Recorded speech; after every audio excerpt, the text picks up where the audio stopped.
ایک یہ ہے، جیسے یہاں کے علماء جو ہے نا، ان سے جب پوچھا جائے روافظ کے بارے میں کہ ان کا کیا حکم ہے، تو وہ العموم کسی پہ حکم نہیں لگاتے. جب بھی یہ ہے نا، یہ لوگ یہاں پہ العموم کسی پہ حکم نہیں لگاتے، مطلب ان کو کہہ دیں کہ یہ کافر ہیں یا اس طرح، وہ کہتے ہیں کہ یہ بعض تین چار عقیدے ہیں، اگر کوئی اس کا متحمل ہے، وہ یہ عقیدہ رکھتا ہے تو وہ کافر ہے. یہ صرف کہتے ہیں. اور اکثر وہ بھی جو عوام ہے نا، جاہل، جس کو کچھ خبر پتہ نہیں نہیں، ہاں کوئی جی، اس کو نئے تو وہ علمی کبھی بحثوں میں نہیں کہتے. پڑے. وہ اس کو تو کبھی نہیں کہتے. وہ صرف ان کے بارے میں کہتے ہیں کہ ان کا عالم ہو، جانتا ہو، اور اس کا یہ عقیدہ ہو، اور تو وہ جو ہے اس کو آپ کچھ کہہ یہ سکتے ہیں. بات تو علم کے مطابق ہے کہ ہاں آپ جی. نا ایک عقیدہ پر جو کفر یا حکم لگائیں، ہاں جی. اور وہ ماننے والوں کے بارے میں کہیں گے یار اللہ جانتا ہے یہ ہاں جان بوجھ کر رہا ہے، یہ جاہل ہے. ہاں.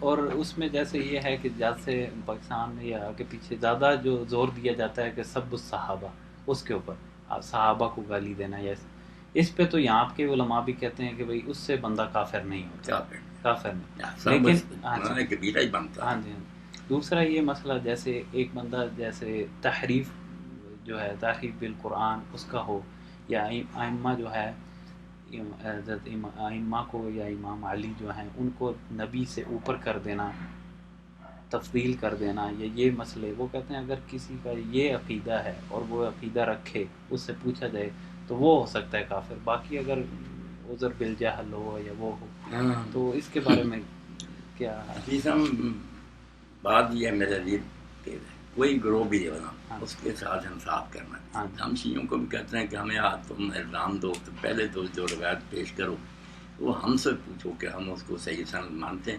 اگر ہم خود ضعیف اور موضوع کہتے ہیں تو ہم ہمیں کیوں تنگ کرتے. یہی حق شیعوں کو بھی دینا چاہیے کہ صرف یہ کہہ دینا کہ یہ کافی میں یہ ساتھ میں یہ تو نہیں ہے. کافی ان کی کتابیں بھی ہیں، راوی ہیں، رجال ہے. ہاں دیکھا جائے کہ ان کے علماء نے اس کو صحیح کہا پہلا مرحلہ. اس کے بعد ہے کہ اس کا یہ مفہوم وہ لیتے ہیں جو ہم نکات میں مثلا بدا کا عقیدہ اس پر بڑا زور دیتے ہیں ہمارے لوگ. شیعوں سے پوچھیں کہ تم مانتے ہو کہ اللہ تعالیٰ جاہل ہوتا اور اس کو بعد میں کسی چیز کی خبر ملتی؟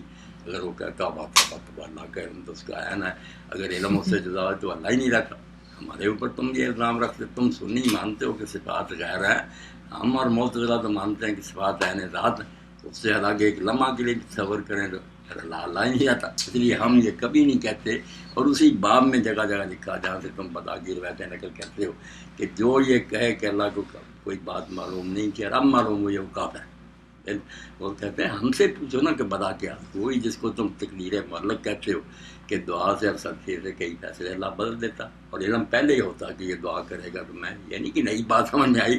فرشتوں کا 60 سال عمر، اس نے خیرات کر دی، والدین سے نیکی کی، عمر میں زیادتی ہو جاتی. یہ اللہ کے علم میں کوئی تبدیلی نہیں. وہ پہلے ہی جانتا تھا کہ یہ نیکی کرے گا، بدلوں گا.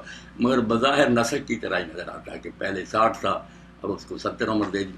ہمارے لوگ اس کو تقدیر مبرمہ معلق کے نام سے پکار دیتے ہیں. تو یہ دو باتیں اگر سارے گروہ سامنے رکھیں نا کہ صحیح و سند روایت تو اس گروہ کے نزدیک، اور اس کا مفہوم بول دیتے ہیں وہی جو ہم کہہ رہے ہیں، پھر الزام دے سکیں. اگر اس کی وہ صحیح تشریح کریں علماء سنیں یا تشیع والے، تو پھر بحث تو خامخواہ کی ہے نا کہ آدمی ضد کرتا. یہ تحریف کی روایتیں جتنی ہیں اچھے علماء نے نفیسم کتابیں لکھی. یہ بس تبرسی کی کتاب نوری نے لکھی، لیے پھرتے ہیں فضول کتاب، کسی نے اس کو پسند نہیں کیا. اس کے رد میں کتابیں لکھی، کہتے کوئی اس میں روایت صحیح سند ہے، ایک بھی صحیح نہیں. باقی اگر صرف روایتیں لیں تو بچہ الاتقان ہی سیوتی کی لے لیں. تو اس نے بڑا کرم فرمایا کہ یہود اور نصارہ کو سارا مواد دے دیا کہ یہ اس طرح کی آیت اب نہیں قرآن.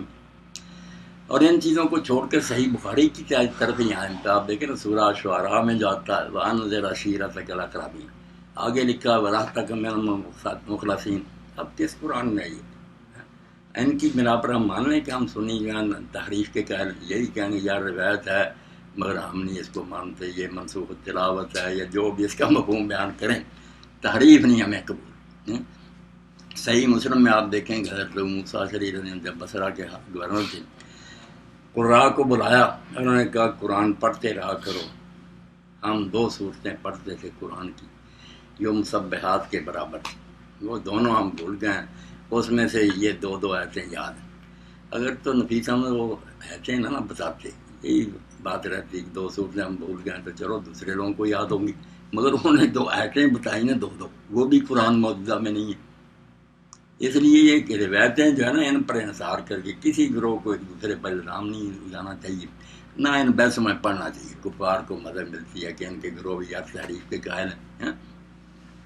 اچھے لوگ جو ہیں کوئی تعریف کا قائل نہیں، نہ سنیوں میں نہ شیعوں میں. باقی دیکھیں نا آپ، یہ فقہائے حنفیہ نے لکھا اب بھی ہے کہ جو شخص معوذاتین کو قرآن کا جو نہ مانے وہ کافر نہیں ہے. تو حضرت ابن مسعود کی روایت کو لیے جاتے ہیں اب تک کہ اگر کوئی شخص انکار کرے کہ یہ دونوں صورتیں قرآن کا جو نہیں تو کافر نہیں کہہ سکتا. اس وقت تھوڑا سا اختلاف ہو گیا. تو ایسے فتووں کی بنا پر ہم ایک دوسرے کو کافر کہیں، بڑی بات. گمراہ ہیں، بدعتی ہیں، ان کو ظالم ذل کہیں، تکفیر بہت مشکل کام. اس سے بچنا ہی چاہیے. ایک شخص کلمہ پڑھ رہا ہے وہ کافر ہوگا تو کافر آپ نکل آئے گا قیامت کی عدالت میں. ہم یہ بوجھ اپنے سر کیوں دیں؟ اگر وہ کافر نہ ہوا تو پھر کیا بنے؟ صحابہ کو جو یہ برا کہتے ہیں نا، اس کے لیے امام بخاری رحمۃ اللہ نے کتاب الادب میں 2 باب باندھے ہیں. بہت پیاری بات. ایک کہتے ہیں کہ اگر کوئی شخص حدیث میں آتا نا کہ ایک آدمی کسی کو کافر کہتا، اگر وہ کافر نہیں تو کہنے والا کافر ہو جاتا. تو امام کہتا اگر اس سے کوئی نکالے پھر بھائی فلاں گروہ ہمیں کافر کہتا ہے تو یہ ہو گیا اثر. یہ وہ کہتے نہیں، اگر وہ تعویل سے کہہ رہا کافر پھر کافر نہیں ہوتا، اور بلا تعویل کہتا مسلمان سمجھتے ہوئے پھر کہہ رہا کافر پھر ہوتا. حوالے دیے کہ حضرت حاتب بن ابی بلتہ جو انہوں نے کفار کو خط لکھ لیا، اس وقت حضرت عمر نے منافق کہا.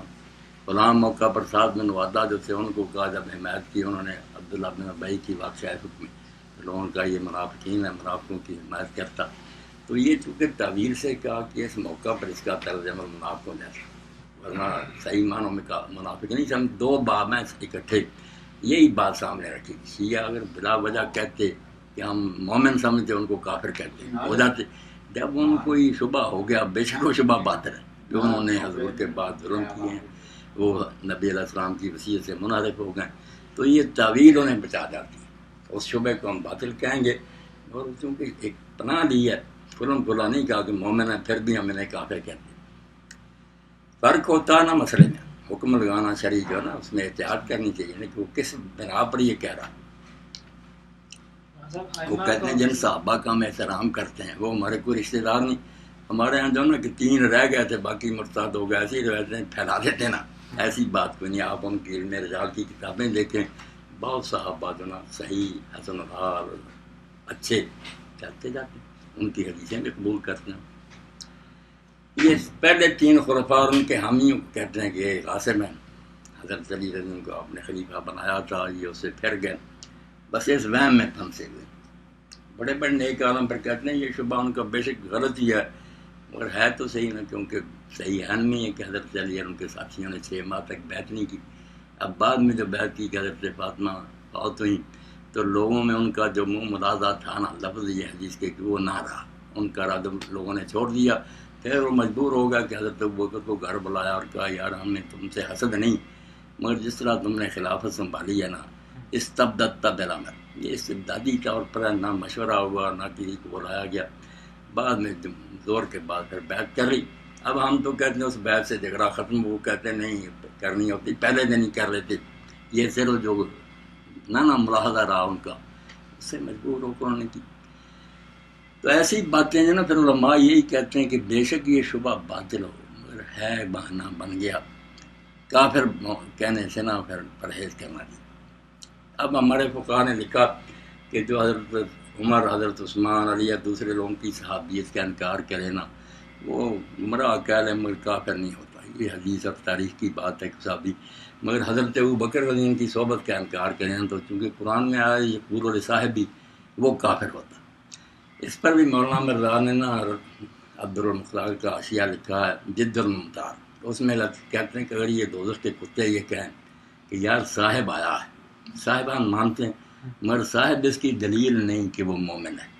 قرآن پاک میں آتا سورہ کہف میں کہ ایک مومن اور کافر باغ میں داخل ہو رہے تھے، وہاں بھی آتا ہے یقول صاحبی. حضرت یوسف علیہ السلام قید خانے میں تھے، وہ بھی کہہ رہے ہیں یا صاحب ایسے کافروں کو. اس لیے صاحب صرف یہ بتاتا ہے کہ وہ ساتھ تھا، مومن تھا یا نہیں. کہتا ہے اگر وہ یہ تعویل کر لیں تو قرآن کے لفظ انہوں نے مان لیے، آگے بکواس جو کی کلاب والے نار لکھا وہ پھر کافر ہونے سے بچ گئے. صاف کہتے کہ ہم صاحب ہی نہیں مانتے، پھر کافر ہو جاتے۔ اور ماں بڑی نفیس ہم احتیاط کرتے ہیں کہ معاملہ اللہ کے سپرد کرو، وہ مالک یوم الدین ہے، جانتا ہے کہ کون بے ایمان ہے، خود ہی فیصلہ کر لے گا۔ وہاں تو یہ ہمارے فتوے نہیں نہ چلیں گے، نہ کافر کہنے والوں کے، نہ ہمارے جو ہم ان کی طرف سے عذر کرتے ہیں، نہیں، وہاں تو اللہ خود فیصلہ کرے گا۔ دنیا میں ایک شخص جو اسلام کا مدعی نا، اس کو اسلام سے نکالیں۔ اب خوارج جن کے بارے میں حالانکہ حدیث میں آتا تھا کہ وہ دین سے نکل جائیں گے، مگر حضرت علی رضی اللہ عنہ اور باقی سارے جو اس دور کے صحابہ جو ہیں ان کے ساتھ کافروں والا سلوک نہیں کیا۔ صحابہ ان سے کہا کہ طے کے مال سے تمہیں حصہ بھی ملتا رہے گا، مسجدوں میں آنے سے بھی نہیں روکیں گے، ہمارے خلاف کوئی اقدام بھی نہیں کریں گے جب تم خون خرابہ نہ کرو۔ جب وہ بستیوں میں گھس گئے، قتل و غارت شروع کی، پھر حضرت علی ان کے خلاف اٹھے، ورنہ وہ سامنے کہتے رہے تم کافر ہو، توبہ کرو، جمعہ کے خطبہ میں اٹھ کھڑے ہوتے، کچھ نہیں کہا۔ آئمہ کو افضل ماننے میں بھی نہیں، کون سی بات؟ آئمہ جو ہے نا، افضل مانتے ہیں۔ ائمہ کے بارے میں تین نظریے رہے نا شیعوں میں، ان کی کتابوں میں کچھ پہلے تو یہی کہتے تھے کہ نبی افضل ہیں، امام جو ہے نا ان سے نیچے ہی۔ کچھ یہ کہنے لگے کہ نہیں، امام جو ہے نا یہ سارے انبیاء سے افضل ہیں سوائے اولو العزم رسولوں کے۔ اب یہی نظریہ کہ سوائے رسول کریم علیہ السلام کے نا باقی سارے انبیاء سے افضل ہیں۔ اب ہم کہتے ہیں کہ یہ تمہارا عقیدہ کفر ہے، وہ کہتے ہیں کفر ہونے کی کوئی دلیل بتاؤ نا، کہاں آیا تھا حدیث میں آیا کہ حضور کی امت کے لوگ پہلے نبیوں سے نہیں بڑھ سکے، وہ اپنی امتوں سے افضل تھے۔ جس امت میں نبی آتا نا ان سے لازماً افضل ہوتا، ورنہ معاملہ اٹھ جائے کہ رہبر جو ہے مفضول اور امت افضل ہے، وہ غلط بات ہے۔ مگر بعد کی امت کو نیا علم ملا، انہیں اللہ تعالیٰ نے اور زیادہ توفیق دی، شریعت لمبی چوڑی ملی، تو یہ کہیں بھی نہیں آیا کہ بعد والی امتیں جو ہے پہلے نبیوں سے افضل نہیں ہو سکتی۔ اب اس پر بحث بھی ہونی چاہیے نا، کوئی علم کی بات بھی ہونی چاہیے نا، میں یہ کہ وہ کہہ دیا انہوں نے رسول کریم علیہ السلام سے افضل کہتے ہیں، کہ گمراہ بے دین ہے، آپ کے تو امتی ہیں سارے۔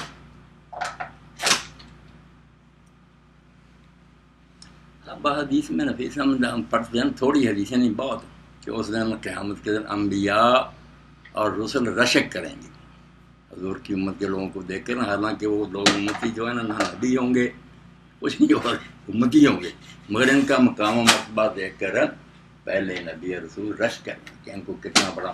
اب ان حدیثوں کا کیا کریں، تھوڑی نہیں بیٹا، ختم فی الحدیث ہی مفتی محمد شفیع صاحب کی لے لیں، اس میں یہ عنوان ہی، کیونکہ قادیانیوں نے بیٹا کہا کہ تم جو ختم نبوت کے قائل ہو، اس سے حضور کی بڑی توہین ہوتی ہے، اور یہ ان کا سب سے زیادہ کامیاب حربہ۔ کسی سے بات کرتے ہیں وہ کہتے ہیں یار خیر امت کیا ہوئی ہے کہ اس میں نہ کسی پر وحی آتی ہے، وہاں عورتوں پر وحی آتی رہی، موسیٰ علیہ السلام کے مریم پائی، موسیٰ علیہ السلام کی اس امت کی عورتوں پر آئے، یہاں کوئی کامل سے کامل آدمی جو اس پر وحی نہ آئے، کیا انعام ہے؟ اس میں معجزے ہوتے رہے، فرشتے باتیں کرتے رہے، یہ امت سارے انعاموں سے محروم ہوگی۔ یہ مہربانی حضور نے فرمائی ختم نبوت کر کے۔ تو حل یہی ہے کہ نبوت بن کا مطلب ٹائٹل نہیں نبی کا کسی کو ملے گا، اور وہ ابھی یہ نہیں کہے گا کہ میں نبی مجھے مانو ورنہ کافر۔ یہ ازمائش سے امت بچ گئی، حضور کی امتیں رہیں گے، مگر کمالات بیٹا وہ سارے ملیں گے، کرام بھی لوگوں سے ہوگا، جیسے حضرت عمر رضی اللہ عنہ کے بارے میں آپ نے فرمایا کہ پہلی امتوں میں لوگ تھے جو نبی نہیں تھے، محدث تھے، مکلم تھے، میری امت میں بھی اگر ان میں سے کچھ ہوئے تو حضرت عمر بھی ان میں سے، ان سے کلام ہوگا۔ اس لیے کلام ہوتا تھا نبیوں سے، وہ بھی بتایا، فرشتے باتیں کہتے تھے۔ حضرت عمران ابن حسین رضی اللہ عنہ ایک صحابی، وہ کہتے ہیں جب تک میں نے داغ نہیں لگوایا، آگ سے علاج نہیں کروایا، مجھ سے باتیں کرتے تھے فرشتے۔ تو یہ ساری باتیں بتاتی ہیں کہ وہ سارے فیض جو پچھلی امتوں میں تھے نا وہ جاری ہیں، وہ نہیں بند ہوئے۔ صرف وہ شخص دعویٰ نہیں کر سکتا کہ میں نبی ہوں، مجھ پر ایمان لا، اور جو نہیں مانتا کافر ہے، یہ دروازہ بند ہے۔ امتی بن کر رہے، اللہ فضل اس کر کہتا ٹھیک ہے۔ یہ خواجہ ناظم الدین اس وقت وزیر اعظم تھے نا جب قادیانی ایجیٹیشن شروع ہوا، تو یہ قادیانی نفیسہ ان سے جا کر ملے اور انہوں نے کہا خواجہ صاحب درود شریف پڑھیں۔ انہوں نے پڑھا، ترجمہ کرو، اے اللہ محمد اور ان کی آل پر رحمت کر جیسی تو نے ابراہیم اور ان کی آل پر کی۔ تو انہوں نے ہمرادوں نے سوال کیا کہ ابراہیم اور ان کی آل پر کیا انعام خدا نے کیا تھا؟ نبی آئے تھے انہیں، اگر اس امت میں وہ آنے ہی نہیں تو مانگتے کیا ہو؟ کتنی بڑی بات۔ خواجہ صاحب بالکل لاجواب ہو گئے، انہوں نے کہا مانگتے روز ہو کہ وہ انعام کر جو ان پر کیے، جب ملنے ہی نہیں اس امت کو انعام تو مانگتے کیوں؟ اسی لیے میں نے یہ بات جو کی نا کہ انعام سارے ملنے ہیں، کوئی بند نہیں، وہی کی بجائے اس کو آپ الہام کہہ لیں ذرا احتیاط کے طور پر، ورنہ اللہ کی طرف سے کلام بھی ہوگا، مخاطبہ مکالمہ الہی ہے اس کو بیٹا۔ ہمارے اولیاء اللہ کہتے کہ اللہ باتیں کرتا، کئی خبریں غیب کی دیتا، معجزہ جزا اس کی بجائے بیٹا کرامت ہے۔ اور ابن تیمیہ رحمۃ اللہ علیہ نے الجواب الصحیح کی ایک جو ہے نا جلد اسی پر لکھی ہے کہ حضور کے بعد بھی وہ ساری چیزیں نا، مردہ زندہ ہونا، دور کی خبر دینا، یہ ساری چیزیں کر رہی ہیں، اور خود یہ نبی علیہ السلام کے معجزے ہیں، اور یہ امت کو جو ملتا نا وہ آپ کی اطاعت سے ہی ملتا نا، اگر حضور کی پیروی نہ کرتے کیوں ملتا؟ اس لیے جو معجزے آپ کی زندگی میں تھی وہ بھی ہیں، اور جو اب اس امت میں کسی نیک آدمی کو کوئی ایسی عطا ہوگی نا وہ بھی حضور کے اثر میں معجزہ شمار، بڑی پیاری فصل کی۔ اور امام شوکانی نے اس پر پوری کتاب لکھی ہے کہ اولیاء اللہ جان کو اللہ تعالیٰ یہ چیزیں نصیب کرتا۔ ایک ربیع بن حسین کا لکھتے ہیں شوکانی رحمۃ اللہ، جہاد پر گئے، واپسی کے وقت ان کا گھوڑا مر گیا، انہوں نے اللہ تعالیٰ سے دعا کی کہ تیری راہ میں نکلا ہوں، اب کس کی منت سماعت کرتا رہوں کہ میرا سامان پہنچائے، تو سب کچھ کیسے گھوڑا زندہ ہو گیا، سامان لاتا، جب گھر کے دروازے پر پہنچے سامان اندر رکھا، گھوڑا لیٹ گیا۔ وہ آریتن جو اللہ نے دیا تھا نا ادھار کہ بس سامان تیرا پہنچا دے گا، دروازے پر سامان آ گیا وہ پھر لیٹ گیا۔ یہ وہابیوں کے سردار لکھتے ہیں بیٹا، کوئی بریلوی نہیں لکھتے۔ ان کی گمراہی یہ ہے کہ انبیاء کے معجزے اور اولیاء کی کرامات کو اختیاری مانتے ہیں کہ ان کے بس میں ہے، جو چاہے کرے، یہ نہیں، جب اللہ چاہتا ہے ان کے ہاتھ پر کوئی شاید ظاہر ہو جاتی ہے، ورنہ وہ بس ہی ہوتے ہیں۔